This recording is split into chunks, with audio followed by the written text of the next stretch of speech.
بسم اللہ الرحمن الرحیم۔ السلام علیکم۔ اہل سرار کی ایک قوم جسے قوم سبا بھی کہا جاتا ہے، اللہ تعالیٰ کی بے شمار نعمتوں کے اندر زندگی گزار رہی تھی۔ یہ قوم ایک عظیم تہذیب و تمدن کی مالک تھی۔ حضرت داؤد علیہ السلام اور حضرت سلیمان علیہ السلام کی باعزت قوموں کے بعد ان کی حکومت زبان و ضبط کی خاص و عام تھی۔ کہا جاتا ہے کہ یہ لوگ گندم کے مغز سے آٹا پیس کر روٹیاں پکایا کرتے تھے، لیکن اس کے برعکس وہ اس قدر اسراف کرنے والے اور ناشکرے تھے کہ انہوں نے روٹیوں کے ساتھ بچوں کا پخانہ صاف کرتے تھے۔ بعضا آلودہ روٹیوں کو اکٹھا کرنے سے ایک پہاڑ بن گیا تھا۔ پھر ایک صالح شخص نے وہاں سے گزرتے ہوئے ایک عورت کو دیکھا جو روٹیوں کے ساتھ بچوں کے پخانے کے مقام کو صاف کر رہی تھی۔ اس شخص نے عورت سے کہا، تیرے اوپر افسوس، خدا سے ڈر، کہیں ایسا نہ ہو کہ خدا تیرے اوپر اپنا غضب ڈھائے اور تجھ سے اپنی نعمتیں چھین لے۔ اس عورت نے جواب میں مذاق اڑایا اور مغرورانہ انداز میں کہا، جاؤ جاؤ، گویا کہ مجھے بھوک سے ڈرا رہے ہو۔ جب تک سرار جاری ہے مجھے بھوک سے کسی قسم کا کوئی خوف نہیں۔ کوئی زیادہ عرصہ نہیں گزرا تھا کہ اللہ تعالیٰ نے ان لوگوں پر اپنا غضب ڈھایا۔ پانی جو کہ زندگی کی بنیاد ہے ان لوگوں سے چھین لیا، یہاں تک کہ قحط نازل ہوا۔ بات یہاں تک پہنچ گئی کہ ان کی زرخیز کی ہوئی تمام غذا ختم ہو گئی۔ آخر کار وہ مجبور ہو گئے انہی آلودہ روٹیوں پر ٹوٹ پڑے جو ان لوگوں نے اکٹھی کر پہاڑ کے مانند ڈھیر لگایا ہوا تھا، بلکہ وہاں سے روٹیاں لینے کے لیے صف لگتی تھی تاکہ ہر کوئی وہاں سے اپنے حصے کی روٹیاں لے سکے۔ کفران نعمت، قحط اور ان کی بدحالی کے بارے میں متعدد روایت میں موجود ہے۔ سورۃ نحل کی آیت نمبر 112 اور 113 میں یوں ارشاد ہوتا ہے، اور اللہ نے اس بستی کی بھی مثال بیان کی ہے جو محفوظ اور مطمئن تھی۔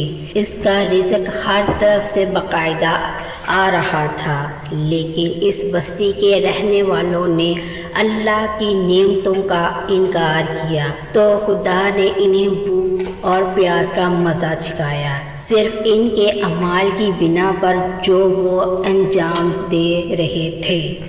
اور یقیناً ان کے پاس رسول آیا تو ان لوگوں نے ان کو جھٹلایا، تو پھر ان تک عذاب آ پہنچا کہ یہ سب ظلم کرنے والے تھے۔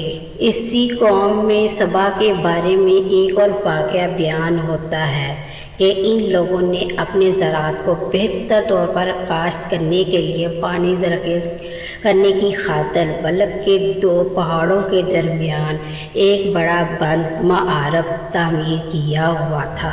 سوراخ اور دوسرے پہاڑوں سے گزرا ہوا پانی اس بند میں آ کر وافر مقدار میں جمع ہوتا تھا۔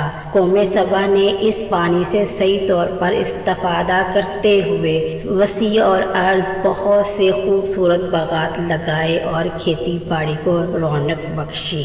ان باغات کے درختوں کی شاخیں اس قدر پھلوں سے لدی ہوئی تھی کہ کہتے ہیں کہ اگر کوئی شخص سر پر ٹوکری رکھ کر ان کے نیچے سے گزرتا تو پھل خود بخود ٹوکری میں گرنا شروع ہو جاتے اور قلیل مدت میں ٹوکری تازہ پھلوں سے بھر جاتی۔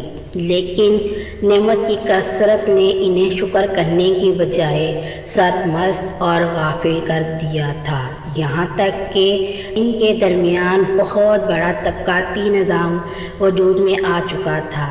ان میں سے سابق اقتدار لوگوں نے کمزوروں اور ضعیفوں کا خون چوسنا شروع کر رکھا تھا، یہاں تک کہ ان لوگوں نے خدا سے ایک احمقانہ التماس کیا جس کا ذکر سورہ سبا کی آیت نمبر 19 میں ملتا ہے۔